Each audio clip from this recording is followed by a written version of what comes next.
संविधान द्वारा सिखाया गया एक रिवाज, जनता के लिए बेबाक आवाज। पहलगाम आतंकी हमले के बाद भारत की ओर से पाकिस्तान के खिलाफ लगातार एक्शन लिए जा रहे हैं। अब भारत सरकार ने गृह मंत्रालय की सिफारिश के बाद पाकिस्तान के कई यूट्यूब चैनल पर पाबंदी लगा दी है। पाकिस्तान के चैनल जो बैन किए गए हैं भारत में, इन चैनलों में पूर्व क्रिकेटर शोएब अख्तर और आरजू काजमी जैसे कई बड़े यूट्यूब चैनल भी शामिल हैं। साथ ही कई प्रमुख मीडिया हाउस के यूट्यूब चैनलों पर भी भारत में रोक लगा दी गई है। आतंकवादियों को उग्रवादी कहे जाने पर बीबीसी को पत्र भेजा गया है।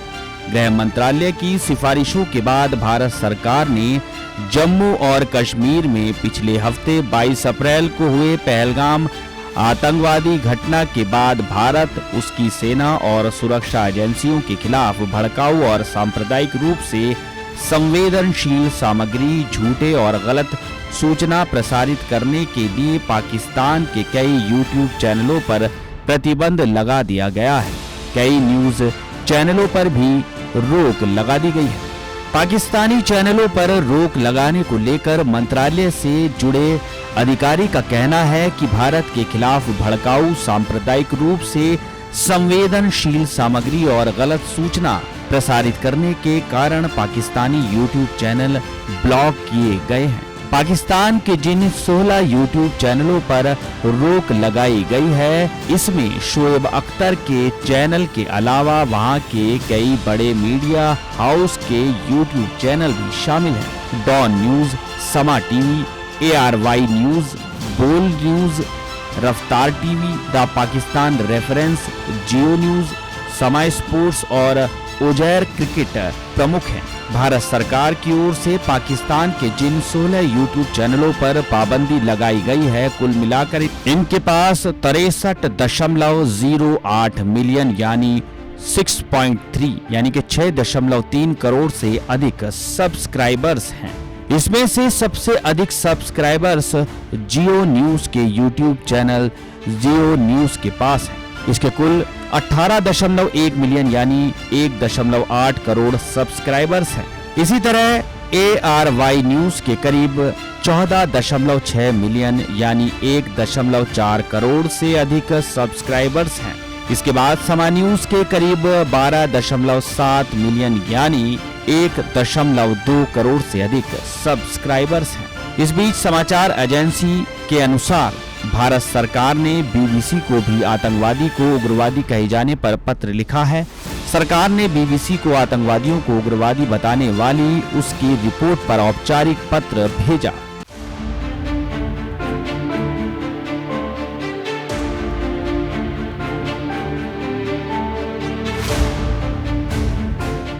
बीजेपी सांसद निशिकांत दुबे ने हाल ही में पहलगाम में हुए अटैक पर पाकिस्तान को लेकर टिप्पणी की है। पाकिस्तान की तरफ से पहलगाम में किए गए आतंकी हमले को लेकर निशिकांत दुबे ने कहा, साल 2025 तक पाकिस्तान नामक देश का नाम पृथ्वी से खत्म हो जाएगा।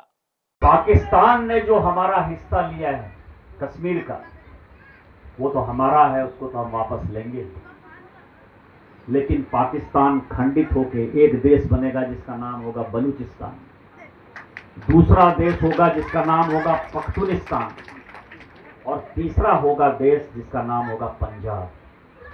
उसको 4 भाग में विभक्त यदि माननीय मोदी जी ने नहीं कहा किया इस 2025 में, फिर आप कहिएगा कि ये भारतीय जनता पार्टी वाले जो है झूठा आश्वासन देते हैं। दरअसल बीजेपी सांसद निशिकांत दुबे ने दुमका देवघर लाइन पर देवघर और मोहनपुर रेलवे स्टेशनों के बीच प्रस्तावित महेश मारा हॉल्ट की आधारशिला रखी। इसी दौरान उन्होंने पहलगाम अटैक को लेकर बात की। बीजेपी सांसद ने महेश मारा हॉल्ट की आधारशिला रखते हुए सभा को संबोधित करते हुए कहा, ये मोदी की गारंटी है, आपको इस पर भरोसा करना चाहिए। मोदी जी जो भी कहते हैं आपने उसे हमेशा सच होते देखा है। इसी के बाद सांसद ने पहलगाम अटैक का जिक्र किया।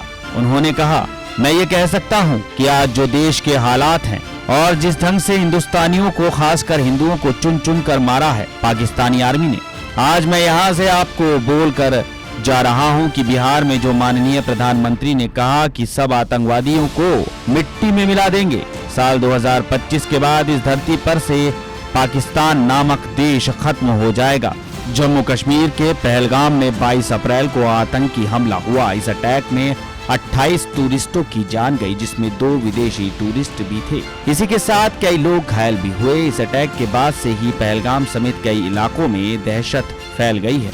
इसी के बाद भारतीय सेना अलर्ट मोड पर आ गई है और पाकिस्तान के खिलाफ कई सख्त एक्शन लिए जा रहे हैं। अभी तक कई आतंकवादियों के घरों को ढेर कर दिया गया है, साथ ही पाकिस्तानियों का वीजा भी रद्द कर दिया गया है। पहलगाम आतंकी हमले के बाद भारत ने सिंधु जल संधि को रोकने का फैसला लिया है। भारत के इस फैसले के बाद बीजेपी सांसद निशिकांत दुबे ने बांग्लादेश को भी पानी की आपूर्ति निलंबित करने का आह्वान किया है। दुबे पाकिस्तान के साथ साथ बांग्लादेश के खिलाफ भी इसी तरह की कार्रवाई का आग्रह कर रहे हैं। दुबे ने कहा, गंगा जल के लिए बांग्लादेश के साथ समझौता गलत था और ये 1996 में कांग्रेस सरकार की गलती थी। उन्होंने कथित तौर पर आतंकवाद से जुड़े देशों के साथ पानी साझा करना जारी रखने के तर्क पर सवाल उठाया। उन्होंने कहा, कब तक हम सांपों को पानी देंगे, अब उन्हें कुचलने का समय आ गया है। जम्मू कश्मीर के पहलगाम में आतंकी हमले के भारत के एक्शन से घबराए पाकिस्तान के प्रधानमंत्री शहबाज शरीफ ने अपने बड़े भाई नवाज शरीफ से मुलाकात की है। इस मुलाकात में शहबाज ने भारत के वर्तमान और संभावित कार्रवाई के बारे में जानकारी दी।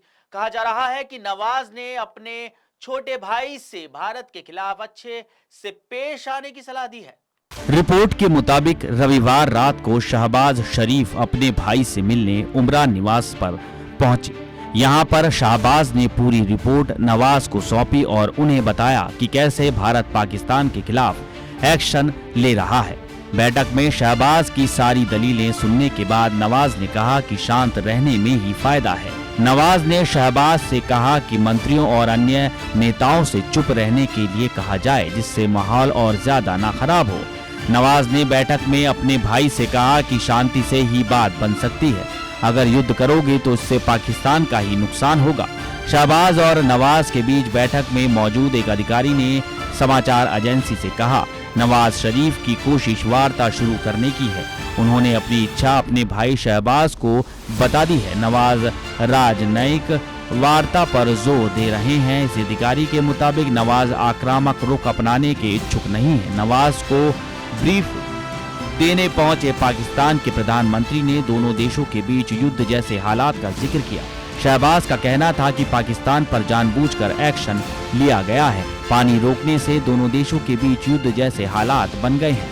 शहबाज ने बताया कि कैसे पानी न मिलने से पाकिस्तान की स्थिति खराब हो सकती है। इस पर नवाज ने कहा कि दोनों ही परमाणु संपन्न देश हैं और इसलिए युद्ध की बात ना करें, राजनयिक वार्ता से हल निकालने की कोशिश करें।